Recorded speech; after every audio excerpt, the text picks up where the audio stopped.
கும்பலக்னம். இந்த 4 லக்னமும் ஸ்திர லக்னங்களாக ஜோதிடத்தில் வர்ணிக்கப்படுகின்றன. இந்த லக்னத்தில் பிறந்தவர்கள் கடுமையாக உழைக்கக்கூடியவர்களாக இருப்பார்கள். அதேபோல படைப்பாற்றல் திறன், கிரியேட்டிவ் மைண்ட் அதிகம் இருக்கும். குடும்ப பந்த பாசம் பெற்றவர்களாக இருப்பார்கள். அதேபோல் தீர்க்கமாக யோசித்து தான் ஒரு முடிவுக்கு வருவார்கள்.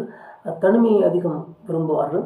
அதேபோல் ஒரு கம்பெனியில் ஒர்க் பண்ணாலும் சரி, அல்லது ஒரு பிஸ்னஸை ரன் பண்ணாலும் சரி, ஸ்திரமாக தன்னுடைய பணியில் நிதானமாக செயல்பட்டு படிப்படியாக மேலிடத்துக்கு வர வேண்டும் என்ற அந்த ஒரு வாழ்க்கை அமைப்பை பெற்றவர்களாக இருப்பார்கள். அதே போல் வாழ்க்கையில் எப்படியாவது செட்டில் ஆகணும், ஒரு இடத்துலையோ அல்லது ஒரு நிலையிலையோ வாழ்க்கையில் எப்படியாவது செட்டில் ஆகணுங்கிற விஷயத்தில் கவனமாக இருப்பார்கள். நம்பிக்கைக்குரியவர்களாக இருப்பார்கள். எந்த ஒரு விஷயத்தை, எந்த ஒரு கொள்கையை ஃபாலோ பண்ணாலும் அதை ஸ்ட்ராங்காக ஃபாலோ பண்ணக்கூடியவர்களாக இருப்பார்கள்.